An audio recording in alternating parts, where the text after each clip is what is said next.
નમસ્કાર, metro at 10 માં હું વિશાલ મહેતા આપનું સ્વાગત કરું છું। સમાચારની શરૂઆત કરીએ। મહત્વના બ્રેકિંગ ન્યૂઝ આવી રહ્યા છે ઇલેક્શનને લઈને। જે રીતે હર્ષ સંઘવીએ મહત્વના સમાચાર આપ્યા છે। ખાસ કરીને હર્ષ સંઘવીએ રાહુલ ગાંધી પર ટ્વીટ કરી અને સમાચાર આપ્યા છે। મહત્વપૂર્ણ સમાચાર કે જેમાં હર્ષ સંઘવીએ ટ્વીટ કરી રાજા મહારાજાઓ અંગે રાહુલે વિવાદિત નિવેદન આપ્યું હોવાની વાત કરી છે। પરસોત્તમ રૂપાલાના બાદ હવે રાહુલના રાજા મહારાજા પર નિવેદનની વાત કે જેમાં ટ્વીટ કરીને માહિતી અપાઈ છે। રાજા મહારાજા લોકોની જમીન લેવાની હોય તો લઈ લેતા હતા। રાજા મહારાજાઓ અંગે રાહુલે વિવાદિત નિવેદન આપતા મામલો વણસ્યો છે। તો હર્ષ સંઘવીએ રાહુલ ગાંધી પર ટ્વીટ કર્યું છે અને જે રીતે વાત કરી છે તેને લઈને અત્યારે હાલમાં રાજા મહારાજાઓ અંગે રાહુલ ગાંધીના નિવેદનને લઈને હર્ષ સંઘવીએ ટ્વીટ કર્યું છે અને વિવાદ વકર્યો છે। પરસોત્તમ રૂપાલા બાદ હવે રાહુલ ગાંધીનું રાજા મહારાજા પરનું નિવેદન સામે આવ્યું છે। રાહુલ ગાંધીએ કહ્યું કે રાજા મહારાજા લોકોની જમીન લેવાની હોય તો લઈ લેતા હતા। રાજા મહારાજાઓ અંગે વિવાદિત નિવેદન આપતા રાહુલ ગાંધી વિવાદમાં આવ્યા છે અને હર્ષ સંઘવીએ ટ્વીટ કરીને રાહુલ ગાંધીની આ માહિતી આપી છે। રાહુલ ગાંધીના આ નિવેદન બાબતે ગૃહ રાજ્યમંત્રી હર્ષ સંઘવીએ ટ્વીટ કર્યું છે। પરસોત્તમ રૂપાલા બાદ હવે રાહુલનું રાજા મહારાજા સામેનું નિવેદન સામે આવ્યું છે। એક તરફ ઇલેક્શનનો માહોલ છે ત્યારે આરોપ પ્રત્યારોપનો દોર જોવા મળી રહ્યો છે। ત્યારે રાહુલ ગાંધી ફરી એકવાર વિવાદમાં આવ્યા છે અને તેમ સંકટ જોવા મળી રહ્યું છે। જે રીતે હર્ષ સંઘવીએ રાહુલ ગાંધી પર ટ્વીટ કર્યું છે તેની અંદર રાજા મહારાજાઓ પર તેમણે વિવાદિત નિવેદન આપ્યું હોવાનું સામે આવી રહ્યું છે। પરસોત્તમ રૂપાલા બાદ હવે રાહુલનું રાજા મહારાજા પરનું નિવેદન સામે આવ્યું છે।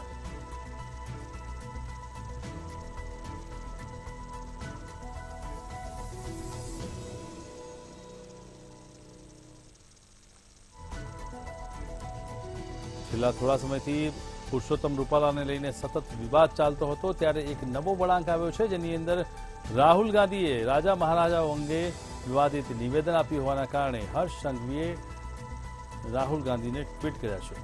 પુરુષોત્તમ રૂપાલા બાદ હવે રાજા મહારાજાઓ સામે વિવાદિત નિવેદન જેમાં રાજા મહારાજા લોકોની જમીન લેવાની હોય તો લઈ લેતા હતા તેવું નિવેદન આપ્યું છે। રાજા મહારાજાઓ અંગે રાહુલે વિવાદિત નિવેદન આપ્યું જેના કારણે મામલો ફરી ગરમાયો છે। હર્ષ સંઘવીએ આ વિવાદિત નિવેદન આપ્યું છે। રાજા મહારાજાઓ અંગે રાહુલ ગાંધીનું વિવાદિત નિવેદન જેમાં હર્ષ સંઘવીએ ટ્વીટ કર્યું છે। પરસોત્તમ રૂપાલા બાદ હવે રાહુલનું નામ રાજા મહારાજાઓના વિશે કરેલી વાતને લઈને ચર્ચામાં આવ્યું છે।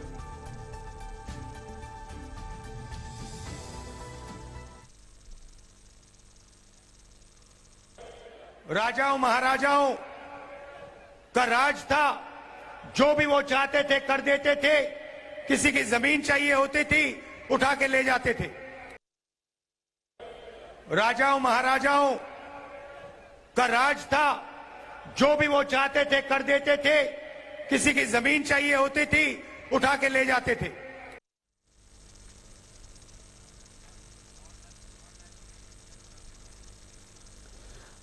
આજ મુદ્દે મારી સાથે ફોન લાઈન પર જોડાયા છે ભાજપ નેતા યજ્ઞેશ દવે।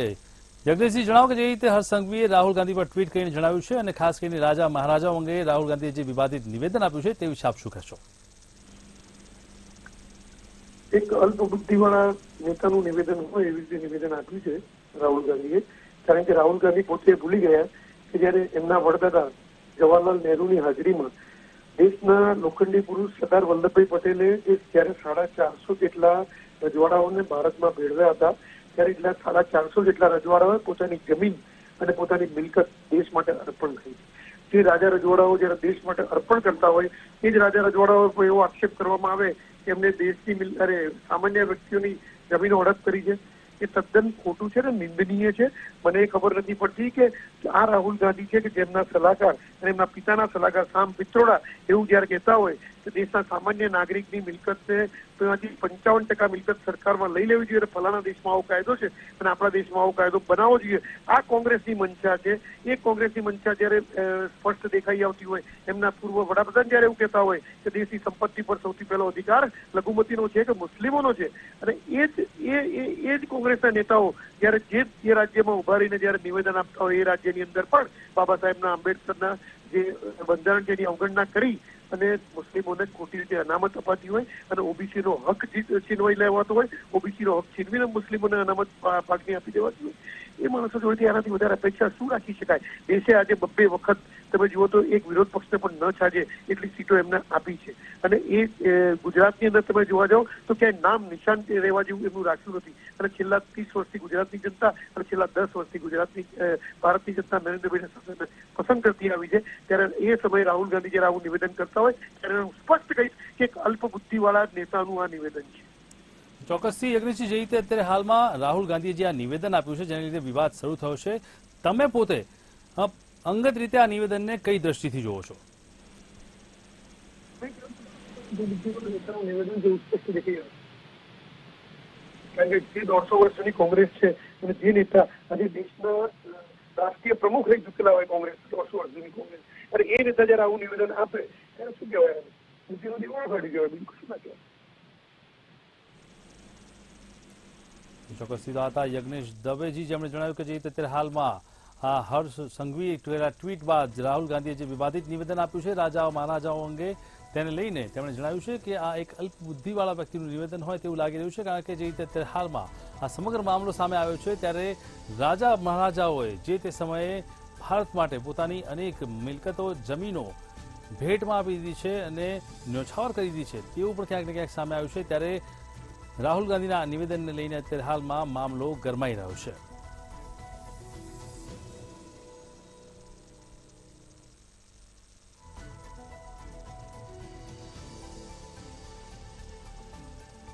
રાહુલ ગાંધીના નિવેદનને લઈને યજ્ઞેશ દવે કે જેમણે આપી છે પ્રતિક્રિયા, જેમણે રાહુલ ગાંધી પોતે ભાન ભૂલ્યા છે તેવી વાત કરી છે. એક અલ્પબુદ્ધિના નેતા ગણાવ્યા છે રાહુલને. રાજા મહારાજા લોકોની જમીન લેવાની હોય તો લઈ લેતા હતા, તે વાતને લઈને આ સમગ્ર મામલે વિવાદ શરૂ થયો છે. ત્યારે આ વિવાદને લઈને ક્યાંક ને ક્યાંક હવે ચર્ચાનો દોર શરૂ થયો છે. ફરી એકવાર રાહુલ ગાંધી કે જેઓ વિવાદમાં સપડાયા છે, ત્યારે હર્ષ સંઘવીએ રાહુલ ગાંધી પર ટ્વીટ કર્યું છે.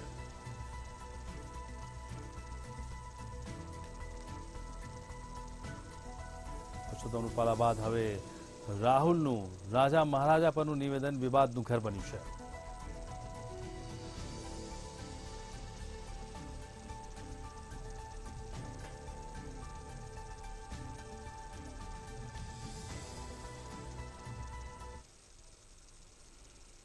તો બ્રેકિંગ ન્યૂઝ આવી રહ્યા છે જૂનાગઢથી. જૂનાગઢમાં હુમલાની ઘટના સામે આવી છે. મહત્વપૂર્ણ સમાચાર કે જે રીતે જૂનાગઢમાં કેશોદની અંદર હિચકારી હુમલા હોવાની ઘટના સામે આવી છે. સોદરડા ગામ નજીક પરિવારનો વચ્ચે ધીંગાણું થયું છે. મોટા બાપા અને ભત્રીજા ઉપર છરી વડે હુમલો થયો છે. આ હિચકારી હુમલાની અંદર જૂની અદાવતમાં હુમલો થયો હોય તેવી પ્રાથમિક માહિતી બહાર આવી રહી છે. જૂનાગઢમાં હિચકારી હુમલાની ઘટના કે જ્યાં ઘાયલોને કેશોદ સરકારી હોસ્પિટલમાં ખસેડવામાં આવ્યા છે. આ જોઈ રહ્યા છો દ્રશ્યો કે જેની અંદર જૂનાગઢના કેશોદમાં હિચકારી હુમલાની અંદર આ સમગ્ર ઘટનાએ આકાર લીધો, જેની અંદર ઘાયલોને હોસ્પિટલમાં દાખલ કરવામાં છે. સોંદરડા ગામ નજીક પરિવારજનો વચ્ચે ધીંગાણું થયું અને તેમાં અનેક લોકો ઘાયલ થયા છે. મોટા બાપા અને ભત્રીજા ઉપર છરી વડે હુમલો કરવામાં આવ્યો છે.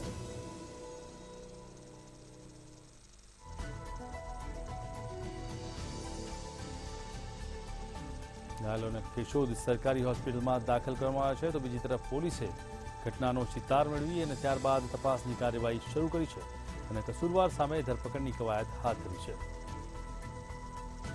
સોંદરડા ગામ નજીક પરિવારો વચ્ચે થયું ધીંગાણું. ધીંગાણામાં 2 લોકો ઘાયલ થયા છે. મોટા બાપા અને ભત્રીજા ઉપર છરી વડે હુમલો કરવામાં આવ્યો, જેને લઈને આ સમગ્ર મામલે પોલીસે તપાસનો તખ્તો તૈયાર કર્યો છે. જૂની અદાવતમાં આ હુમલો થયો હોવાનું હાલમાં પ્રાથમિક તબક્કે માનવામાં આવી રહ્યું છે, પરંતુ આખરે હુમલા પાછળનું સાચું કારણ શું છે તે જાણવા માટે પોલીસે તપાસ કાર્યવાહી શરૂ કરી છે.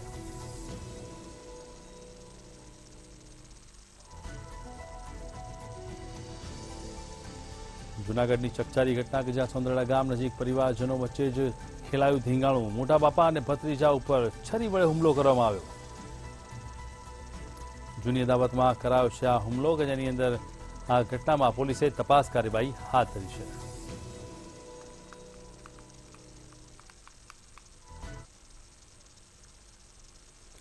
ગુજરાત એટીએસ અને એનસીબીએ મોટું ઓપરેશન પાર પાડ્યું છે. રાજસ્થાન અને ગુજરાતમાં મોટી કાર્યવાહી કરવામાં આવી છે. ડ્રગ્સ બનાવતી 3 ફેક્ટરી ઝડપાઈ ગઈ છે. ત્યારે રાજસ્થાનમાં 2 ફેક્ટરી અને ગુજરાતમાં 1 ફેક્ટરી ઝડપાઈ હતી.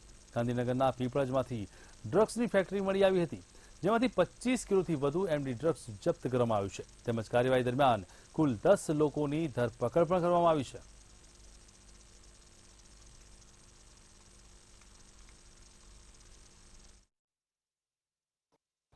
ગુજરાત એટીએસ અને એનસીબીને ડ્રગ્સને લઈને ખૂબ જ મોટી સફળતા છે. તે સફળતા મળી હોય તો સ્પષ્ટપણે લાગી રહ્યું છે. જો વાત કરવામાં આવે તો ગાંધીનગરના પીપળજ પાસે આવેલા એક મકાનની અંદરથી જે ડ્રગ્સ બનાવવાની ફેક્ટરી છે તે ગુજરાત એટીએસ અને એનસીબી દ્વારા ઝડપી પાડવામાં આવી છે. જો વાત કરવામાં આવે તો ગુજરાત એટીએસ અને એનસીબી દ્વારા ગુજરાતમાં એક જગ્યાએ અને સાથે રાજસ્થાનમાં 2 જગ્યાએ જે રેડ કરવામાં આવી હતી. જે દરમિયાન જે સિન્થેટિક ડ્રગ્સ છે તે સિન્થેટિક ડ્રગ્સનો મોટો જથ્થો છે તે જથ્થો ઝડપી પાડવામાં આવે છે. જો વાત કરવામાં આવે તો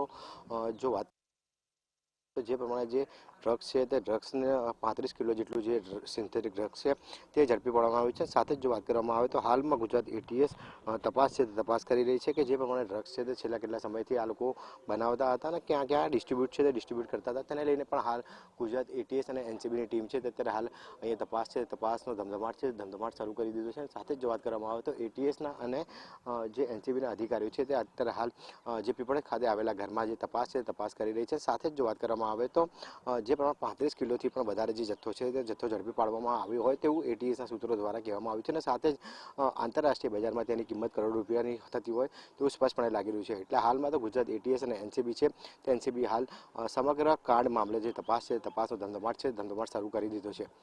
કેમેરામેન રાહુલ વાઘેલા સાથે રવિ ભાવસાર, મંતવ્ય ન્યૂઝ, પીપળજ. લોકસભાની 3જા તબક્કાની ચૂંટણીને હવે થોડા દિવસો જ બાકી રહ્યા છે. ત્યારે અમદાવાદમાં રાષ્ટ્રીય પ્રમુખ વરુણ ચૌધરીની ઉપસ્થિતિમાં કોંગ્રેસની વિદ્યાર્થી પાંખની છાત્ર પરિષદ યોજવામાં આવી હતી, જેમાં રાજ્યભરમાંથી કોંગ્રેસ કાર્યકરો છાત્ર પરિષદમાં હાજર રહ્યા હતા. રાહુલ ગાંધીના ન્યાયના 5 મુદ્દાઓ સાથે પ્રચાર કરવામાં આવશે. યુથ કોંગ્રેસ અને એનએસયુઆઈના કાર્યકરો પ્રચાર કરશે.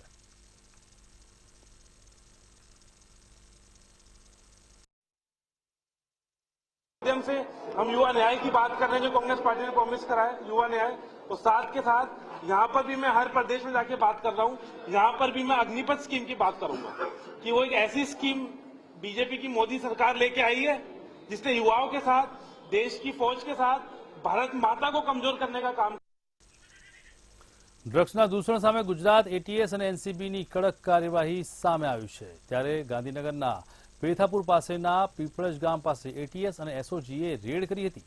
પ્રાપ્ત અહેવાલ અનુસાર પેથાપુર અને પીપળજ ગામ વચ્ચેના વાડી વિસ્તારમાં ડ્રગ્સ બનાવવામાં આવી રહ્યું હતું. વાડી વિસ્તારમાં એક મકાનમાં ડ્રગ્સ બનાવવામાં આવી રહ્યું હતું. ત્યારે પોલીસ દ્વારા સમગ્ર સામગ્રી જપ્ત કરી અને ઘરે સીલ કરવામાં આવ્યું છે. એટલું જ નહીં, રાજસ્થાન અને ગુજરાતમાંથી ડ્રગ્સની 4 ફેક્ટરી ઝડપાઈ હતી.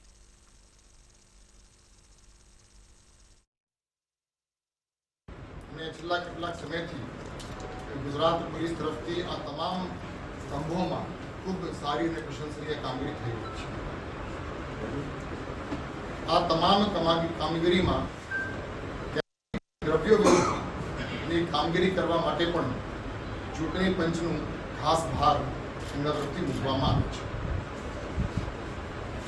16/3થી આજ દિન સુધી ગુજરાત પોલીસના અલગ અલગ એકમોમાં આશરે નાર્કોટિક્સના 80 કેસીસ દાખલ કરવામાં આવે છે અને આ 80 કેસોમાં આશરે 161 આરોપીઓની ધરપકડ કરવામાં આવી છે અને 3 કરોડથી પણ વધારે કિંમતનો મુદ્દામાલ જપ્ત કરવામાં આવ્યો છે. રાજ્યના શિક્ષકોમાં વેકેશન ક્યારે જાહેર કરવામાં આવશે અને વેકેશન બાબતે શિક્ષણ વિભાગ દ્વારા જાહેર કરેલા પત્ર બાબતે મોટી વિસંગતતા ઊભી થઈ છે. 7 મે લોકશાહીના મહાપર્વમાં મતદાનનો દિવસ છે, ત્યારે 7 તારીખનું વેકેશન દૂર કરી 2 દિવસ બાદ એટલે કે 9 મેના રોજ વેકેશન જાહેર કરવામાં આવે તો શિક્ષકોએ પોતાના પરિવાર સાથે કરેલા આયોજનમાં સાનુકૂળતા રહેશે. જો કે આ બાબતે અખિલ ભારતીય રાષ્ટ્રીય શિક્ષક મહાસંઘ દ્વારા નિયામક શિક્ષક વિભાગને પત્ર લખી રજૂઆત કરી હતી. મહામંત્રી પરેશ પટેલે મંતવ્ય ન્યૂઝ સાથેની વાતચીતમાં કહ્યું હતું કે મેં જે વેકેશન જાહેર કર્યું છે તેના કારણે અનેક શિક્ષકોમાં વિસંગતતા જોવા મળી રહી છે. ત્યારે શિક્ષણ વિભાગે આ નિર્ણય માટે ફેરવિચારણા કરવી જોઈએ અને 9 મે વેકેશન જાહેર કરવામાં આવશે તો શિક્ષકોના પ્રવાસ આયોજનો તેમજ અન્ય કામોમાં તેમને સાનુકૂળતા રહેશે.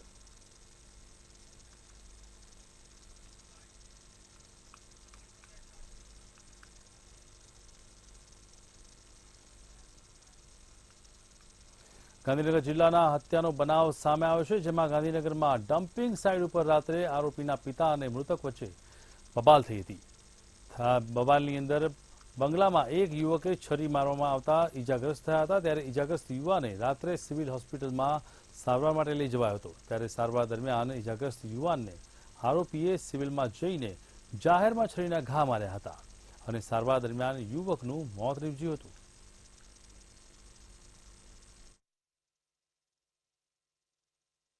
એવું થયું કે જે સંજય જોડે ગયો, સંજય ને બે એનો ભાઈબંધ સંજય અને સાવન બંને ગયા જતા આ લોકોએ હુમલો ચાલુ કરી દીધો. બધી તૈયારીમાં હતા અને અવારનવાર ધમકી તો હાલતા જ ના. પણ ઘરે અમને વાત કરી હતી, પણ મેં કીધું બેટા માથાકૂટ આપણે કશું કરવું નથી, એના પિતાને કહી દઈશ ગોવિંદભાઈને. પણ ગોવિંદભાઈ નીકળ્યા નહીં એટલે પછી સાંજે આ લોકોએ, હું કાલે કહેવા જવાનો હતો, આ લોકોએ સાંજે બોલાવીને હુમલો કર્યો. ત્યાં એને સળીઓના ઘા માર્યા. ગોવિંદભાઈ પહેલાં પાઇપ મારી, પછી ચેતને સળીઓના ઘા માર્યા અને રાકેશે માર્યા. તેણે બાપ લઈને મારી નાખવાની જાનથી કોશિશ કરી. ચૂંટણી ફરજમાં રોકાયેલા કર્મચારીઓ માટે પોસ્ટલ બેલેટ સુવિધા ભારતમાં ચૂંટણી પંચ દ્વારા આપવામાં આવે છે. ત્યારે અમદાવાદ ખાતે દ્વિતીય એક્સચેન્જ મેળો યોજાયો છે. પોસ્ટલ બેલેટ મેળવવા માટે ભરવામાં આવેલા ફોર્મ 12ના કુલ 2.9 લાખ જેટલા ફોર્મના આધારે કુલ 2.45 લાખ બેલેટ પેપર સોંપાયા હતા. રાજ્યના 26 લોકસભા મત વિસ્તારમાં ચૂંટણીને લઈને અત્યારે હાલમાં અધિકારીઓને બેલેટ પેપર સોંપાયો છે. તો બીજી તરફ રાજ્યના સંયુક્ત મુખ્ય નિર્વાચન અધિકારી A.B. પટેલ આ સમગ્ર કામગીરીનું નિરીક્ષણ કર્યું છે અને જરૂરી માર્ગદર્શન પણ આપ્યું છે. સમગ્ર રાજ્યમાંથી તમામ 33 જિલ્લાના લગભગ 2,90,000 જેટલા પોસ્ટલ બેલેટ માટેના ફોર્મ નંબર 12 કલેક્ટ કરેલા હતા. તે ફોર્મના આજે પોસ્ટલ બેલેટ સ્વરૂપે કન્વર્ટ કરી અને આજના મેળામાં અંદાજિત 2,45,000 જેટલા પોસ્ટલ બેલેટ મતપત્રોનું એકબીજા પીસીમાં આદાન પ્રદાન કરવામાં આવેલ છે. અમદાવાદ અર્બન ખીચડીના માલિકે પોલીસમાં ફરિયાદ નોંધાવી છે. ગ્રાહકે પાર્સલ ખોલતા ખીચડીમાંથી જીવાત નીકળી હતી. ત્યારે ગ્રાહકે ખીચડીમાંથી જીવાત નીકળવાનો વિડીયો વાયરલ કર્યો હતો. વસ્ત્રાપુર અર્બન ખીચડીમાંથી જીવાત નીકળતા ગ્રાહકે કોર્પોરેશનને ફરિયાદ કરી હતી. વાયરલ વિડીયો સામે ફરિયાદ પર ફરિયાદ કરવામાં આવી છે. વસ્ત્રાપુર પોલીસમાં ફરિયાદ આપવામાં આવી રહી છે. મારી તબિયત થોડી નથી સારી અને હું ઘરે એકલો હતો, એટલે મેં અર્બન ખીચડી વસ્ત્રાપુર અહીંયા AMA ની સામે છે ત્યાંથી ઝોમેટો થ્રુ એક ખીચડી મંગાવી હતી. અને એક તો તબિયત નથી સારી, બહાર જવાની ઈચ્છા નથી, એટલે મેં ઓનલાઈન ઓર્ડર કર્યો હતો. અને ખીચડી આવી અને મેં જેવું ડીશમાં કાઢ્યું તો અંદરથી વંદો નીકળ્યો. એટલે એટલો બધો અપસેટ થઈ ગયો હું કે એક તો ભૂખ લાગી હતી, તબિયત નથી સારી, પૈસા તો બગડ્યા, ટાઈમ બી બગડ્યો અને નવો ઓર્ડર કરવો અને મગજમારી, એટલે ના મજા આવી આમ. પણ શું કહેવાય, અર્બન ખીચડી થ્રુ આવું થયું, બહુ ખરાબ એક્સપિરિયન્સ રહ્યો મારા માટે. અને એ લોકોને મેં વાત કરી એટલે કે હું તમને બીજી ખીચડી આપું. મેં કીધું જેમનું કિચન આટલું ગંદુ હોય ત્યાંથી હું બીજી વાર ફરી હવે ઓર્ડર શું કામ કરું, સીધી વાત છે ને. એટલે ત્યાંથી ઓર્ડર તો ના કર્યો ફરીવાર. અને FSSAIમાં પણ મેં કમ્પ્લેન કરી છે. સુરત શહેર ક્રાઇમ બ્રાન્ચ દ્વારા અલગ અલગ ગુનામાં નાસ્તા ફરતા આરોપીઓને પકડવા માટે એક સ્પેશિયલ ડ્રાઇવનું આયોજન કરવામાં આવ્યું હતું. આ અંતર્ગત અત્યાર સુધીમાં અનેક આરોપીઓને ઝડપી પડ્યા છે. ત્યારે મધ્યપ્રદેશના અલીરાજપુરની કુખ્યાત વાહન ચોર ગેંગના મુખ્ય સૂત્રધારને સુરત ક્રાઇમ બ્રાન્ચ દ્વારા બાતમીના આધારે ઝડપી પાડવામાં આવ્યા છે. આરોપીઓનું નામ દિનેશ ઉર્ફે દીનુ મસાણિયાને અને અલીરાજપુરની ઉમરેલી બજારમાંથી ઝડપી પાડવામાં આવ્યો છે. તેની સામે રાજ્યના અલગ અલગ પોલીસ સ્ટેશનમાં 27 ગુના નોંધાયેલા છે. આ આરોપી સુરત શહેરના 27 ગુનામાં વોન્ટેડ છે અને આ આરોપી પોતાના મોજશોખ માટે અમુક વાહન રાખે અને અમુક વાહન વેચી અને રોકડા રૂપિયા મેળવી અને મોજશોખ કરવાની ટેવવાળો આરોપી છે. બહુ જ રીઢો ગુનેગાર છે. એને ક્રાઇમ બ્રાન્ચે બાતમીના આધારે. સુરતમાં રખડતા ઢોરનો આતંક યથાવત છે. રખડતા ઢોરો મામલે પાલિકાની નિષ્ક્રિય કામગીરી સામે આવી રહી છે. નિષ્ક્રિય કામગીરીના લીધે એક વ્યક્તિએ પોતાનો જીવ ગુમાવ્યો. સુરતના બારડોલીમાં ફરી એક વખત રખડતા ઢોરનો આતંક સામે આવ્યો છે, જેમાં નવદુર્ગા સોસાયટીમાં પગપાળા જતા 2 લોકોને ઢોરે અડફેટે લીધા હતા, જેમાં કુંભારવાડાના 52 વર્ષીય રાજુ ઉર્ફે ફાસ્ટર રાઠોડનું ઘટના સ્થળે જ મોત થયું છે. આપ જોઈ રહ્યા છો દ્રશ્યો કે જે રીતે દ્રશ્યમાં જોવા મળી રહ્યું છે કે ઢોરોનો આતંક સામે આવ્યો. તેમાં ખાસ કરીને જ્યારે મૃતકના પિતા જેનિસ રાઠોડે ગંભીર ઈજા પહોંચતા સારવાર અર્થે સત્યાગ્રહ હોસ્પિટલમાં દાખલ કરવામાં આવ્યા છે.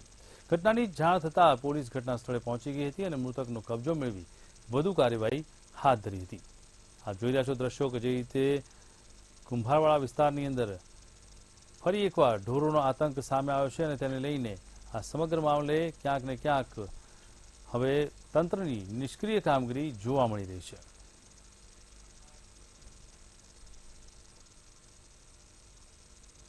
સુરતના કાપોદ્રા વિસ્તારમાં ગેસ રિફિલિંગનો ગેરકાયદેસર વેપલો પકડાયા બાદ અમરેલી પોલીસે પણ છાપરા ભાઠા વિસ્તારની અંદર જોખમી રીતે ગેસ રિફિલિંગ કરનારા લોકો વિરુદ્ધ કડક કાર્યવાહી હાથ ધરી છે.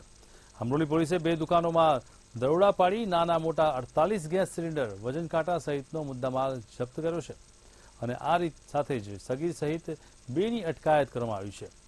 અમરેલી પોલીસે આ મામલે 2 અલગ અલગ ગુના નોંધી કુશલ ગુપ્તા અને સગીરની અટકાયત કરી છે. પોલીસે ખટીક સહિત બંને વોન્ટેડ જાહેર કર્યા છે. આ સમગ્ર મામલામાં હાલ પોલીસ દ્વારા વધુ કાર્યવાહી હાથ ધરવામાં આવી છે.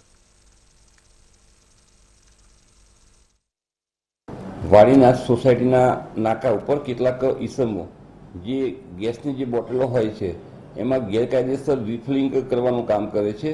જે આધારે પોલીસે ત્યાં તપાસ કરતા આ આરોપીઓ જે છે એ આ પ્રકારની પ્રવૃત્તિ કરતા મળી આવેલા, જેથી પોલીસે ત્યાંથી નાની મોટી મળી અને 48 જેટલી ગેસની બોટલો તેમજ ગેસ રિફિલિંગ મશીન તેમજ વજન કાંટો એ રીતે અલગ અલગ જે સાધનો જે છે એ મળી આવતા કબજે કરી અને આ કામના આરોપીઓ વિરુદ્ધ ધોરણસરની ફરિયાદ દાખલ કરી હાલમાં તપાસ. જામનગર મહાનગરપાલિકાના વોર્ડ નંબર 16ના એસએસઆઈ તરીકે ફરજ બજાવતા કર્મચારી પર હુમલો કરવામાં આવ્યો છે. સવારે સફાઈના મુદ્દે તકરાર કર્યા પછી એક સફાઈ કામદારે હુમલો કરી દેતા તેઓને માથા અને હાથના ભાગમાં ઈજાઓ પહોંચી હતી. ત્યારે તેમને સારવાર માટે જીજી હોસ્પિટલમાં ખસેડવામાં આવ્યા છે. જે દરમિયાન જામનગર મહાનગરપાલિકાના અન્ય અધિકારી, કર્મચારી વગેરે જીજી હોસ્પિટલમાં દોડી આવ્યા હતા અને એસએસઆઈ કર્મચારી પૂછપરછ શરૂ કરાઈ હતી. આ બનાવની જાણ કરતા CTA ડિવિઝન પોલીસનો કાફલો બનાવના સ્થળે પહોંચી ગયો છે અને ઇજાગ્રસ્ત એસએસઆઈનું નિવેદનો નોંધવા માટેની કાર્યવાહી હાથ ધરી છે.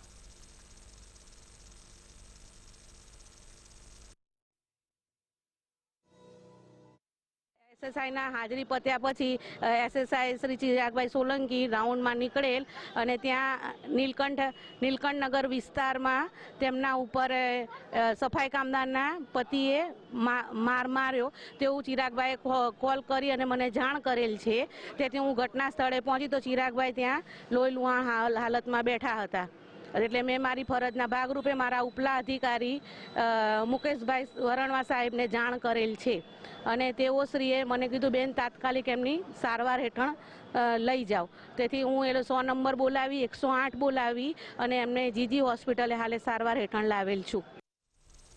જામનગરમાં રણજીતનગર પટેલ સમાજમાં પ્રસંગ દરમિયાન 17 વર્ષના તરુણનું મૃત્યુ નિપજતા ભારે અરેરાટી ફેલાઈ છે. કેટરિંગના વ્યવસાય સાથે સંકળાયેલા કર્મચારીઓ દ્વારા માલવાહક લિફ્ટમાં માલ સમાપ્ત સામાન પહોંચાડવા માટેની કામગીરી હાથ ધરાઈ છે. તે દરમિયાન કેટરિંગના કર્મચારી તોસીફ મકવાણા જે લિફ્ટમાં ફસાયો હતો અને ગંભીર રીતે ઘાયલ થવાની તેનું સ્થળ પર જ મૃત્યુ થયું છે, જેથી ભારે કરુણ દ્રશ્યો સર્જાયા હતા. આ બનાવને લીધે કેટરિંગના વ્યવસાય સાથે સંકળાયેલા અન્ય કર્મચારીઓ તથા અન્ય લોકોનું ટોળું એકત્ર થઈ ગયું હતું. સમગ્ર બનાવ મામલે પોલીસે જાણ કરતા પોલીસ ટુકડી પણ ઘટના સ્થળે પહોંચી ગઈ હતી અને મુદ્દેનો કબજો સંભાળી પોસ્ટમોર્ટમ સહિતની કાર્યવાહી હાથ ધરી હતી. આ બનાવને લઈને મૃતકના પરિવારજનોમાં ભારે માતમ છવાયો છે. પટેલ સમાજ રણજીત નગરમાં એક છોકરો લિફ્ટમાં ફસાઈ ગયેલ છે એવો અમને કોલ આવતા તાત્કાલિક અમે ઘટના સ્થળે જઈ જે છોકરાને લિફ્ટમાં ફસાયેલો હતો અને અમારી રેસ્ક્યુ કામગીરી કરી અને એને અમે બચાવેલ. બેશુદ્ધ અવસ્થામાં હતો. પછી 108 મારફત એને હોસ્પિટલમાં પુગાડેલ અને અમારી પૂરની ટીમ ફાયરની તાત્કાલિક ઘટના સ્થળે જઈ અને ટૂંકા સમયની અંદર અમે અમારો રેસ્ક્યુ કામગીરી પૂર્ણ કરેલી. લિફ્ટ હતી જે માલ સામાનને ઉપર નીચે લઈ જવા માટેની લિફ્ટ, ખુલ્લી લિફ્ટ હતી. આ બનાવ બન્યું છે મારા ભત્રીજાનું. અત્યારે વેકેન્શન આલે છે. મારા ભત્રીજા અત્યારે રજા ઉપર 10મી પાસ છે. માઈતરને ને ઘરનાને કોઈને ખબર નથી. ના ટેટલેસવાળા એ લોકોને લઈ આવ્યા છે ને 5 થી 5:30ની વચમાં બનાવ બન્યું છે. અમને જાણ કરી છે રાતે 8 વાગે ને આ લોકો પ્રેસવાળા પછી આવ્યા તે પછી આ લોકોએ કાઢ્યું છે ને આ લોકો અત્યારે અમે કહીએ છીએ તો કોઈ જવાબ દેતા નથી ને કોઈ હાથ પકડતા નથી. છોકરાની ઉંમર તોસીફ નામ છે એનો, તોસીફ અહેમદ મકવાણા. નાની ઉંમર 15 થી 16 વર્ષ ઉંમર છે ને છોકરાને કોઈ ટેટલેસમાં લઈ આવ્યા છે તે પછી તપાસ નથી કરી કે ભાઈ ટેટલેસમાં છોકરા ના હાલે, તે છતાંય આ લોકો લઈ આવ્યા છે. ભાવનગર શહેરમાં મોંઘવારી વચ્ચે ઈમાનદારી ચમકી હોય તેવો કિસ્સો પ્રકાશમાં આવ્યો છે, જેમાં રિક્ષા ચાલકે પ્રમાણિકતા દાખવી અને હીરાનું પેકેટ મૂળ માલિકને પરત આપ્યું હતું. જાણવા મળ્યું છે કે હીરાનું પેકેટ હતું તે મૂળ ચકમપર ગામના રહેવાસી છે, જેમને કળિયુગના સમયમાં પણ રિક્ષા ચાલક યુવાનમાં પ્રમાણિકતા જોવા મળી છે. હીરાની કુલ બજાર કિંમત 40 થી 50 હજાર હોવાનો અંદાજ છે. ત્યારે રિક્ષા ચાલક યુવાને લક્ષ્મણભાઈ શંભુભાઈ રાઠોડ નામના વ્યક્તિને હીરાનું પગડીકું પરત આપ્યું છે.